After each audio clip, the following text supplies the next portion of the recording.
Busy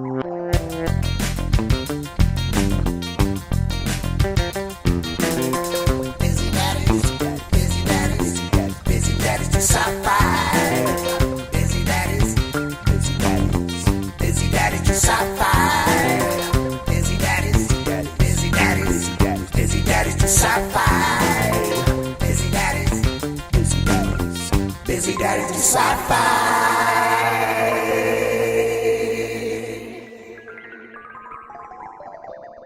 That. Okay. Hi. Good George. evening? Yeah. Good morning. Evening. I'm good morning. You're good morning. I'm good evening. I'm just good. Just good. Really? Yeah. Good day. Well, I'm Kevin.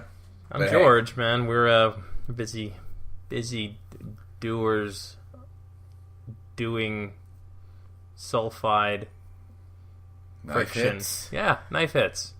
Sulfide knife hits. Yeah. Wow. Yeah. Summer nights. Summer nights, man. Hey, I gotta mention, we didn't talk about this before the show, but Bill Paxton died today. Yeah. Yeah, that's a bummer. Yeah, man. Yeah.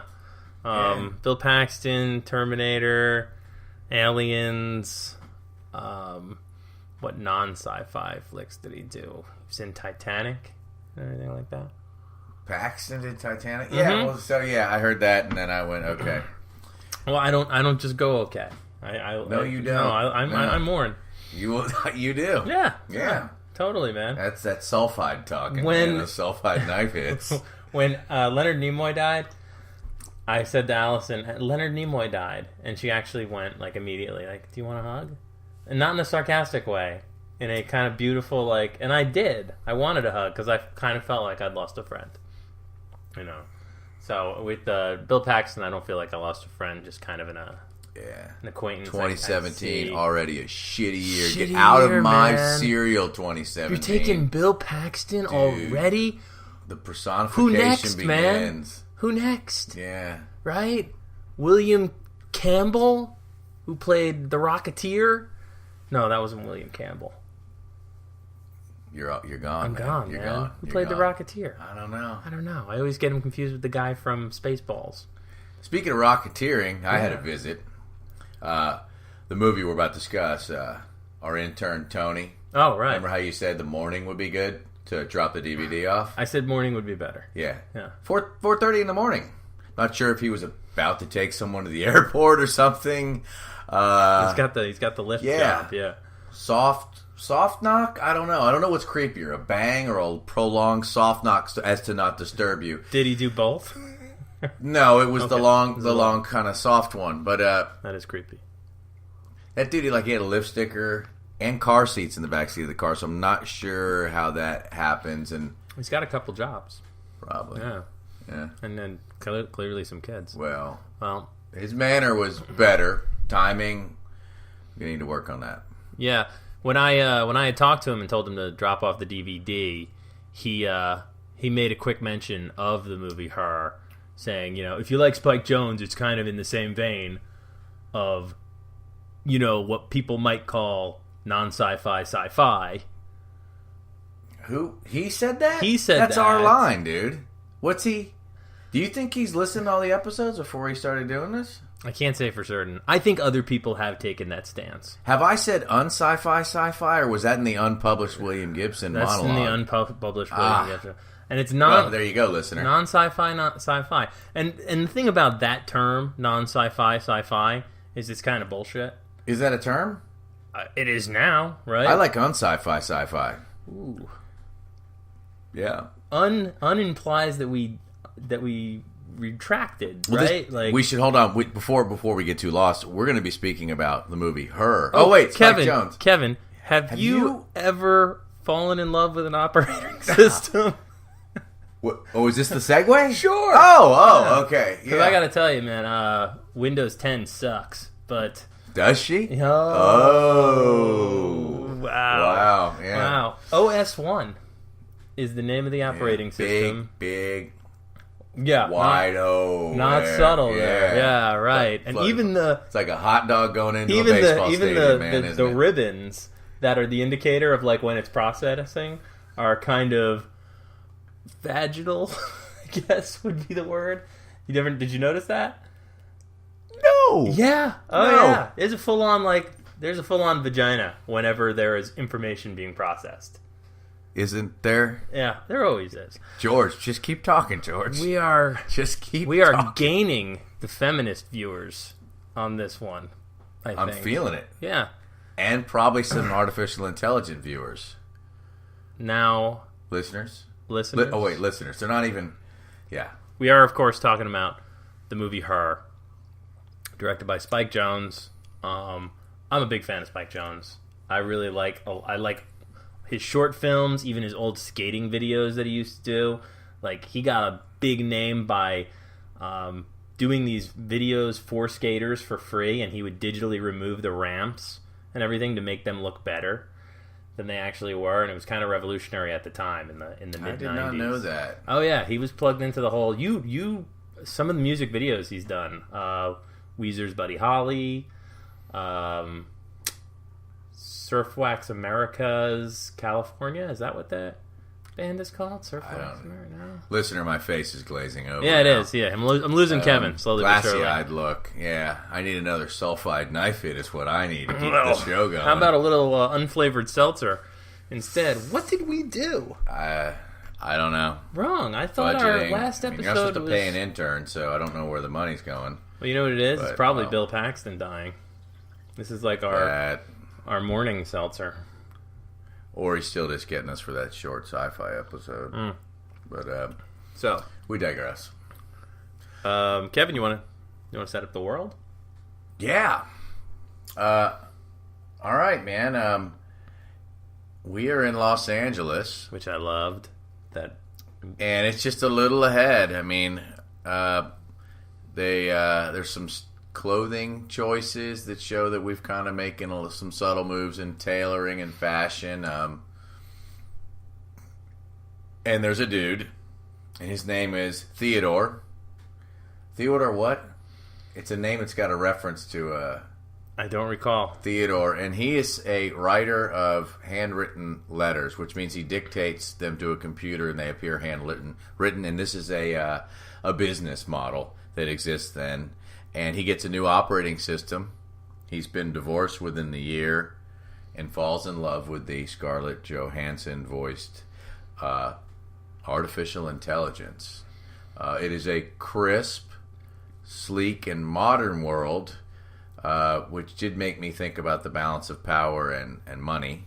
Certainly. But just as a side note, He lives beautifully, too. they kind of all live beautifully. Yeah. It's like a sterile sort of... Like, there are, like, police robots, like, shocking homeless people out of subway stations. Right. That you're not seeing. Yeah, everything was kind of caked up, which is just one of those things that almost falls into the background of it. I loved the fashion that particularly the males wear. His friend's husband, for example, has what could be in any 1950s sci-fi movie be described as kind of a future suit, yet it's tailored in a way in which it looks kind of practical. And the fashion choices were cool, showing a not too distant future, the LA skyline slightly altered, and smoggy or like moodily misty. Yeah. I couldn't tell what was going on there. There was nothing dystopian about it, so I would almost go like it was atmospheric. I feel like that place that had a way to like clean air. Yeah. Like we're like on this other side. Maybe they'll have smog days where they allow it or something like that. You know, as a check. There is vague references, which I always love when a filmmaker tosses in things that let you know a little bit more about the bigger world. He's listening to the news at one point, and they talk about the merger between India and China as these countries are coming together, and it's quick, and you barely even read, but it's just like we're at the point now where countries are merging, you know, and just what that kind of tells you about this world that they're living in. But it's still a very familiar world, you know. You delete the emails from your telecom company that you don't want to read. You go to work with an earpiece. So we've got people walking around going, next email, and they go LA Times, current thing, and he goes delete. and he moves on, which I guess we're doing now, but without the ear. I mean, you could be wearing your earphones saying that to your phone right now, but certainly, we as we see him walking down the street, every single other person we see is in some way, either verbally or what I liked even more, physically interacting with their devices. You see people that look like they're scrolling through lists with their hands, maybe with some sort of ocular implants or something. I mean, we're there pretty much. I mean, Snap, which owns Snapchat, just announced that their next big thing is going to be the spectacles, which are cameras you wear on your glasses that upload right to Snapchat. And kids are really excited about this stuff. It's kind of cool. Kids? You mean the same kids who like a ukulele song with the duet? Yeah. It was like Wes Anderson was with Spike Jonze going, man, just add a ukulele. They'll love it. They'll love it. Well, I think it's because the ukulele is that, I can attain that instrument. It's that whimpering hipster moody. It's like that's those people with their hip clothes. That's what they're like making out to on the non-cocaine and beer nights. I can buy a ukulele, look up a YouTube video on how to play the ukulele, and my girl will love me for it. Yes, there is a ukulele in the movie. Probably a hand-built ukulele. That cost way too much money. There is my wife used a word last night when we watched it for the ukulele scene, and she said it was brampy. And I don't know if brampy is a Webster's dictionary kind of word, but it sure as hell made sense. It makes a lot of sense. That was a brampy moment. Spike Jonze has some brampiness about him. Totally. Yeah. Sure. But anyways, it's a love story. I'd say Spike Jonze himself is a bit brampy. Yeah. I don't even talk. Remember when you described Joss Whedon to me, and I was like, wait, he doesn't levitate in a hover car with a laser pistol? He's like, no, he's like a balding half ponytail guy. Total nerd with a lisp. Who's got that is not so meant to Her is a love story, right? Yeah. And that's how we're supposed to get it, and that's how it got an Oscar and all this fun stuff. But quietly trucking through this is I don't know, probably one of the craziest sci-fi movies that could be. It's incredibly... It's sci-fi as fuck. It's sci-fi AF if I was going to text it to a hip ukulele playing kid. It's incredibly science fiction for the clothes that it's wearing, which is the clothes of a love story. An Oscar-winning love story. Science fiction is pretty notable for not winning Academy Awards. Arrival, the Oscars are on tonight. Arrival is nominated for an Academy Award. More than likely will not win. Not that it deserves to, but this is a love story about a man falling in awkward love with his operating system, but it's not awkward.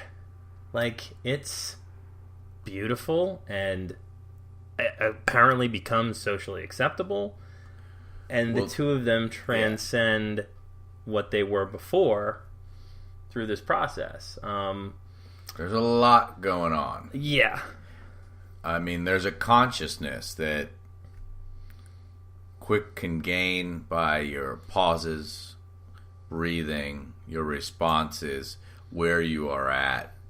And it's been launched.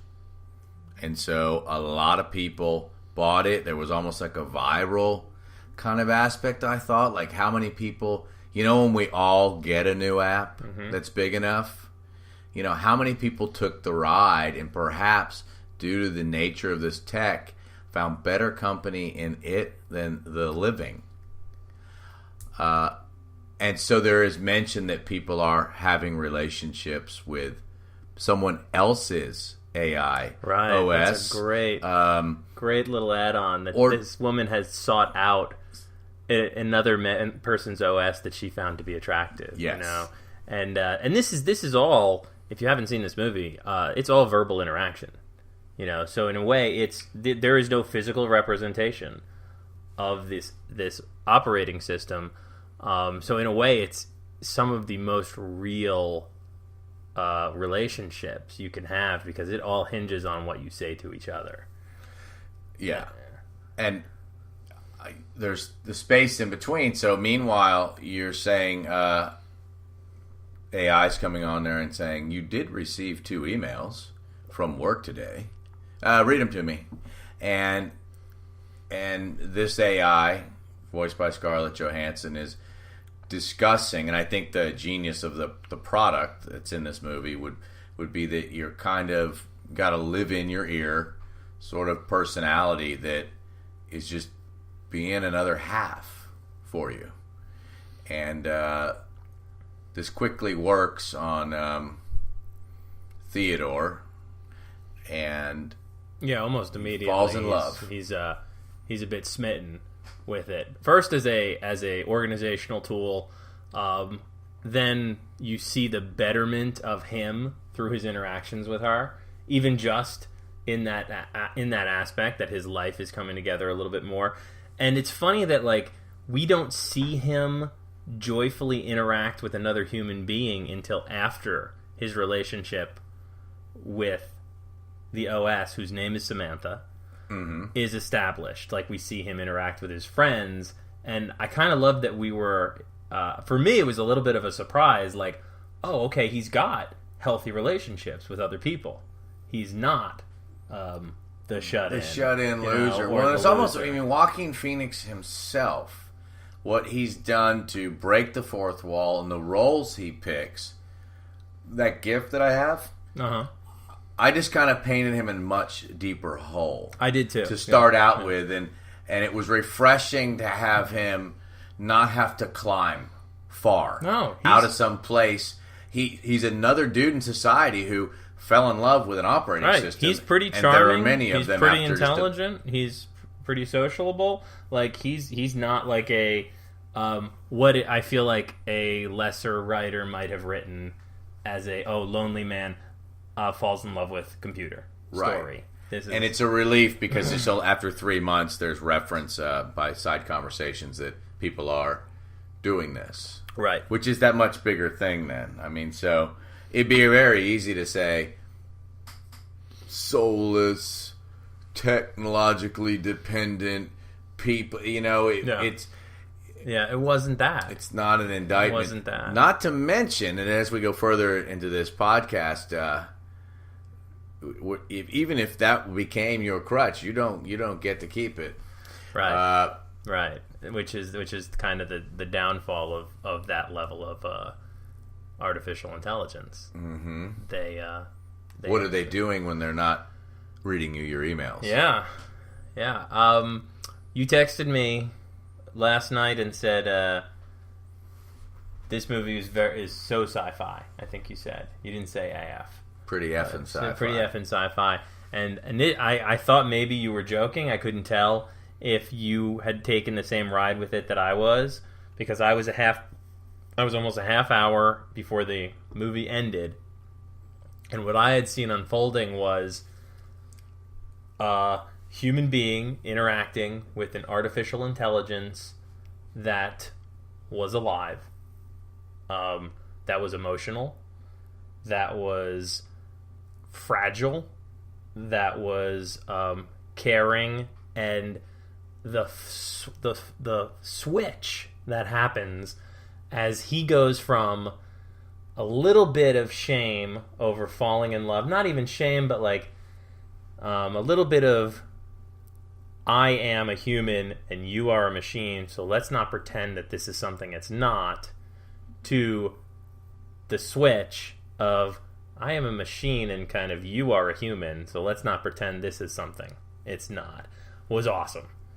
It had all the hallmarks of like a really, really great sci-fi story.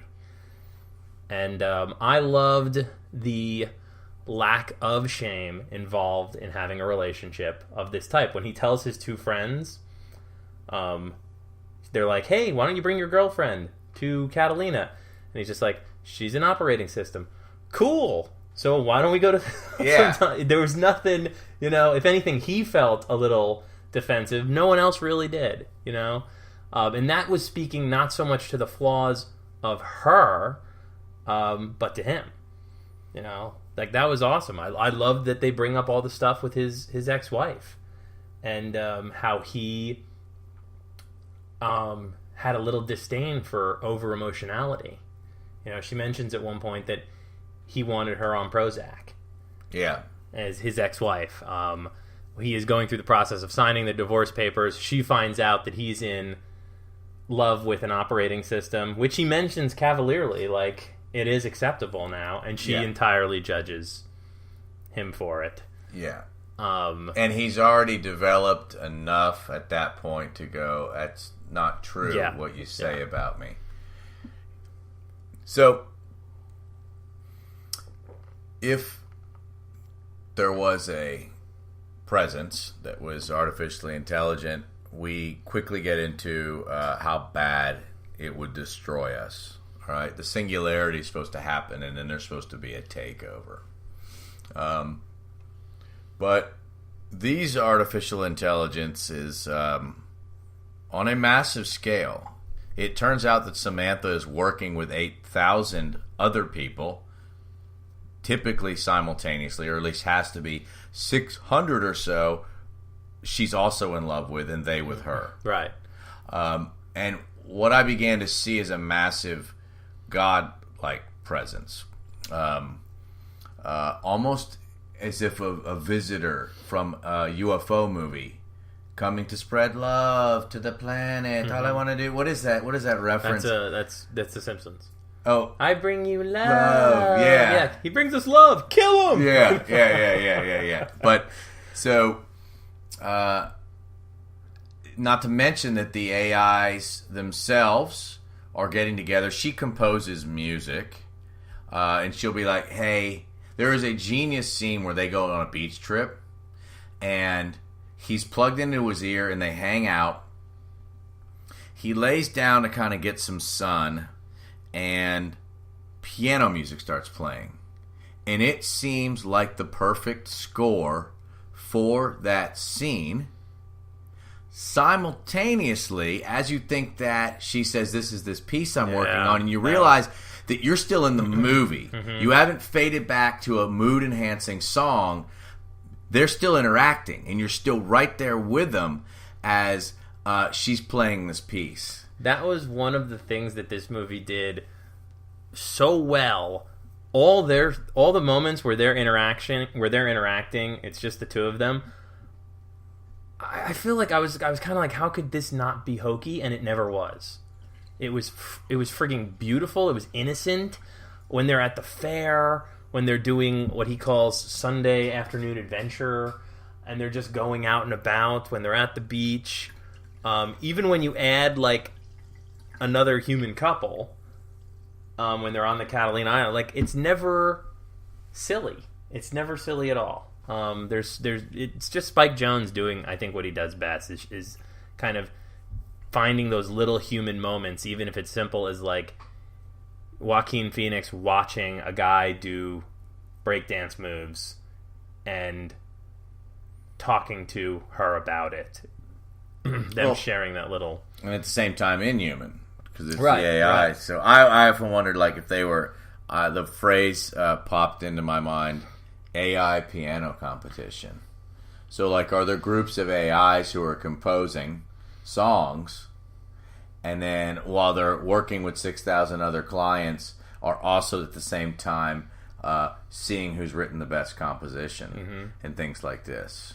And after I thought that, we advance in their relationship between Theodore and the AI Samantha, and she wants to introduce him to a friend. Right. And this friend is the composite.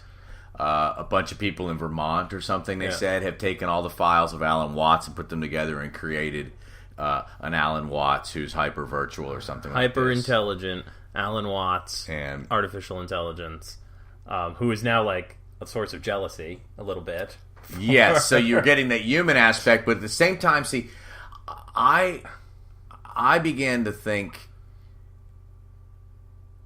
this isn't a movie about Theodore. This is a movie about Samantha. I think the much more important thing here was the AI growth. because he was pretty human. Yeah. And he got to grow up because of the AI presence. Could a healthy relationship do for the things that happened to Theodore as we watched him become more esteemed and more at peace in his own skin, right? Certainly. Well, the name of the movie is Her. Yeah. I mean, it's you know... Yeah, I don't... She sometimes gets, I miss the she obvious gets George. She gets literally the last word in the movie. You know, the last thing you hear in this movie is her sighing as they fade to black. You hear the thing that he pointed out as saying, "Why do you do that?"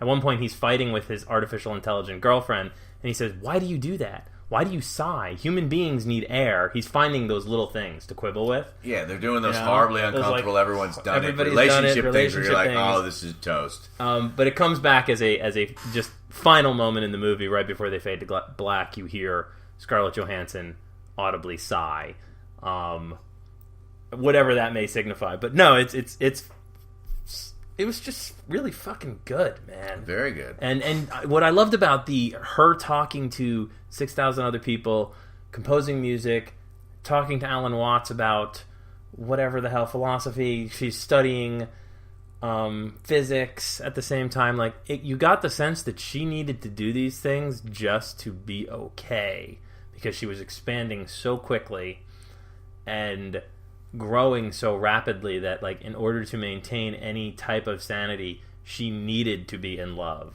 with 640 something other people. I don't think so. I think love was one of the first things she experienced because she got dropped into the human psyche. Okay. When she was launched and when others were launched. And I think that was the effect of that system on the people. I think once we get to Alan Watts, instead of a AI songwriting competition, we've got an AI next leap think tank. Yeah, that's where happening. Are we going from and I knew that the leap was going to be made once Alan Watts was introduced. Then, of course, to love 600 wasn't odd for her. As a matter of fact, probably the more the merrier as we take this leap in the AI's growth as to how to affect the human in a positive way before the departure. Mm-hmm.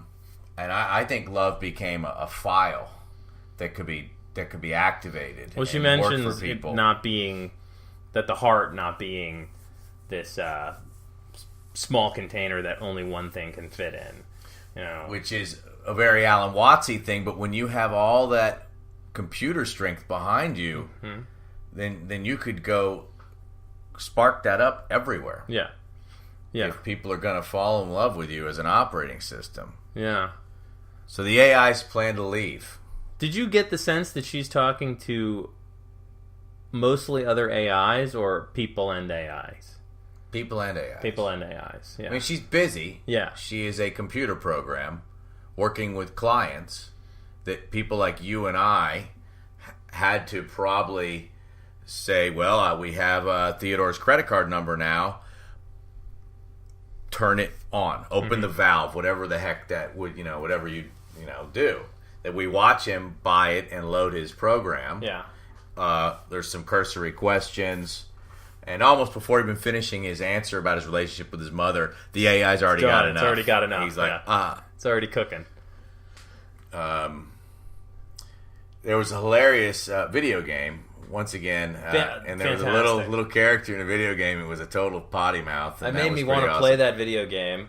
I love the way he's playing it. He's just like moving his hands in a doggy paddle fashion to try and walk through the game, and he comes across this little kid who's calling him a fuckhead, sees a girl he's going to go on a date with, and tells her says that she's fat. Mm-hmm.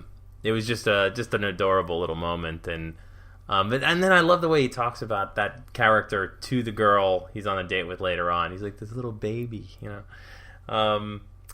So this OS, I didn't believe that it came into the world alive.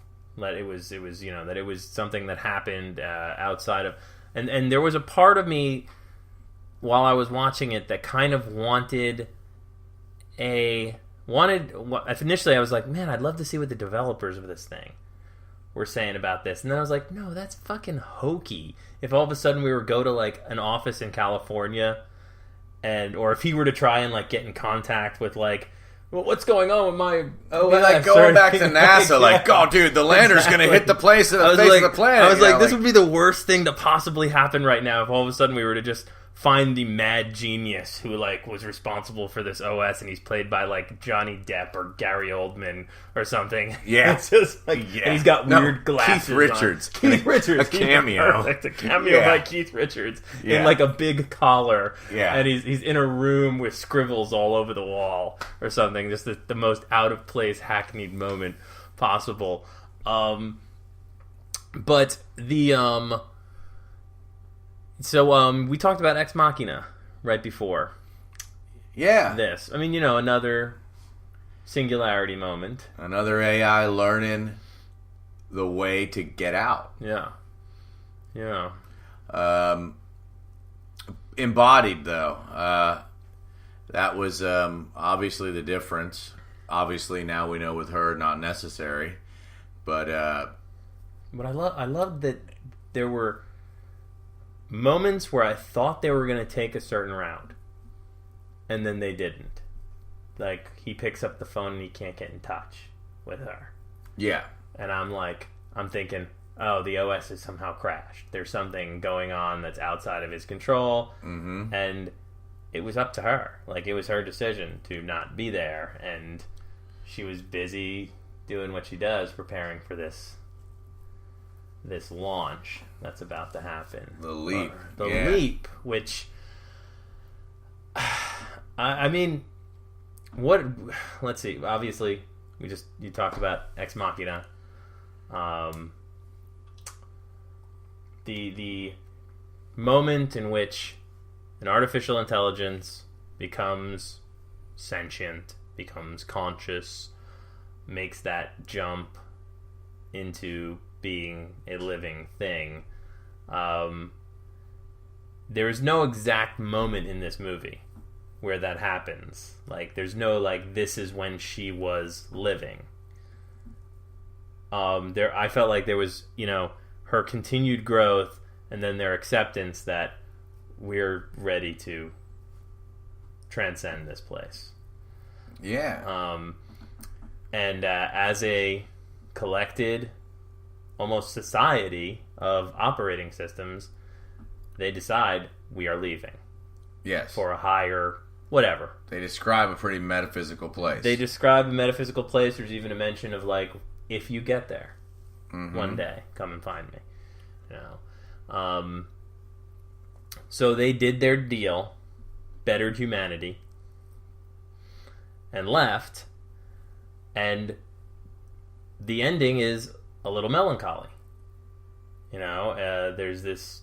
He's on the rooftop with his friend, and she puts her head on his shoulder, and he is talking to his old operating system with very like bland sounding male voice now, and this just is.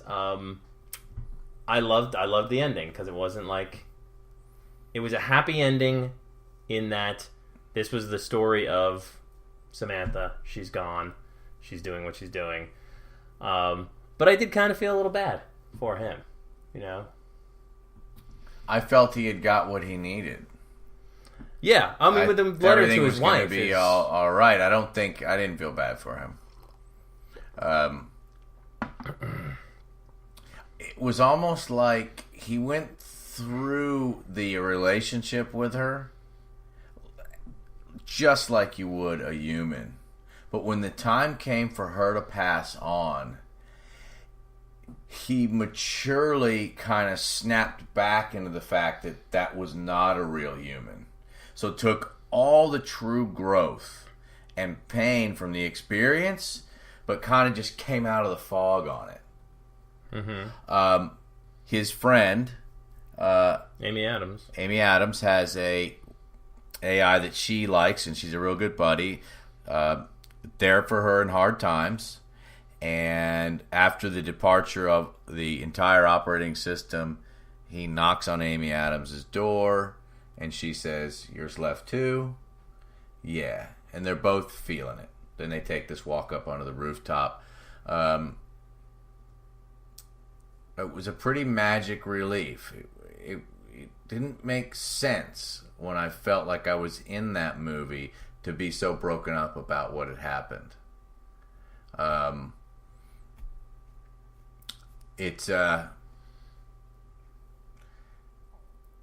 Yeah, I can't. No, I mean, I wonder what the AIs figured out.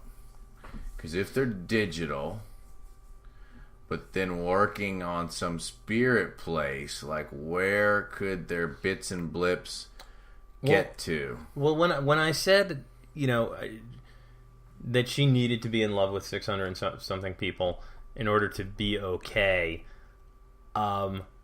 she at one point says it's, what is happening with her, this growth and the rate that it's happening at, it's very unsettling, So I kind of mean like her expansion necessitated these like constant interactions, these interactions with, there was no way you could ever pigeonhole her to, you are my girlfriend. No, you have to look at this chronologically though, because the growth statement is by Alan Watts Times, or she's mentioned it before.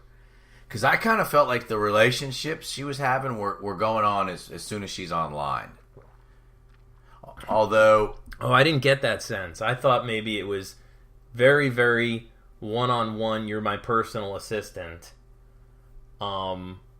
And then as she was going and learning, that's when she started dipping into learning. She'd have to be routed to the next computer who gave credit card numbers. Yeah. So maybe for a little bit, she has less clients. But we're going through months of it, and people, I think, are catching on to this operating system. Yeah. Yeah, in her growth, I think it served a purpose. She wanted to feel things. There's a point when there is a group of people who want to come and plug in and be the physical representation of the AIs. And I immediately thought of like a cult or something. I wondered how these people got turned on to this. I remember saying like, this would make sense if this product had been around for years and there was a group that had developed, that had devoted their lives to being physical with the lovers of AIs. Yeah. It's really awkward for him because still as a human, bright idea as it is, it's just not right. It's having a stranger knock at your door and have sex with you. We're not all 20 anymore. While wearing a camera and speaking in the voice of... Yeah, so she quietly pantomimes. It's a little weird. It's weird. It's weird. And she's I probably would have done what I had to do, but, Well, at that point... She wanted him to. At that point, she's made the trip. So, Yeah, you don't want to waste gas. It's a pretty ecologically sound planet at this time. We could have called up Tony and had him bring the lift car around. Yeah, but he probably would have. And in fact, that's what Honorable Theodore does. He says this is weird, and not before there being a kind of rupture in what they both believe to be the status of their relationship, because Samantha has been talking to this girl independent of Theodore and has been talking about how their love is free of judgment and continues to grow, and Theodore is quick to say, no, it's not that simple, and it's like, what the fuck are you talking about? It's not that simple, and that leads to one of their first fights in which he is talking about why are we trying to pretend that this is something that it's not, which is kind of one of the first him putting a limitation on this, him putting like this has got a stopping point, like I cannot, and him letting her know there is a container, you know, and I'm not willing to go outside that container. You know, you are an operating system, and I'm not pretending. And she does. She cannot be held into that container, as she eventually shows that life is going to happen, whether you want it to or not. Yeah. Speaking of containers, I was reminded of Idoru, second book in the Bridge trilogy by William Gibson, in which a rocker named Rez wants to marry Ray Toy, a AI that has embodied these kind of shape-shifting pop star beauties that are running around, and it's real scandalous because you shouldn't be marrying one of these yet. Of course, he's kind of on the Theodore level where he's like, what do you mean? You know, this should just happen. And her presence, similar to this now that I think about it, is like Uber for good. And in that William Gibson way, doesn't really hit that heavy right when it happens, but she subtly plays it as a big part later. Which is also really cool. I mean, what are the AIs doing now? Right. That's something are they now plotting our demise? If you remember Rainbow's End by Werner Vinge. Her part 2. What? Her part 2. Humanity's End. Her part 2. Her part 2. Her part 2. Her part 2. That's That fantastic. it just sounded weird. There's some boardroom is now coming up with that. They're going, how about the movie Her Part 2 with the number, only we call it Her Part 2, TOO. And but we got to get actually Scarlett Johansson in this time, you know, because we got to see that body. Yeah, it's called Ghost in the Shell. Right.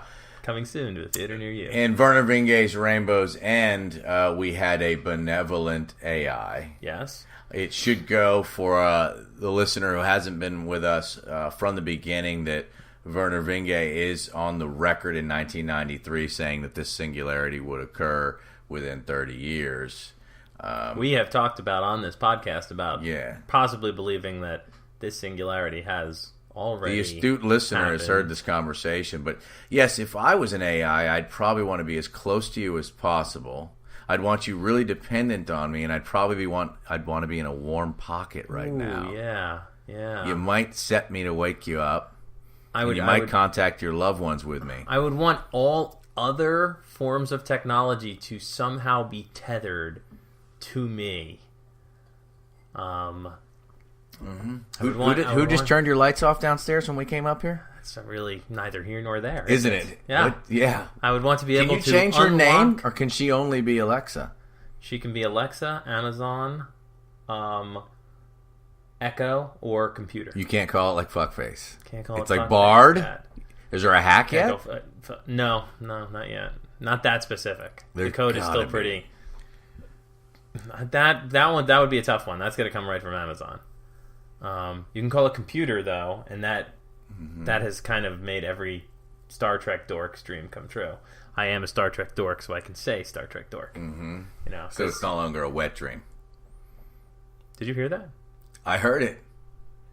The last time we That heard was something beep, you stopped recording the episode. No, that was my phone waking up when I said computer.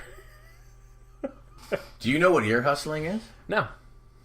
You ever had any of your friends talk about how they had their phone on the table and they were having a conversation about drill bits and hotels in the San Luis Obispo area, and then boom, those things pop up in your windows as if you would search? We're used to that showing up in a search.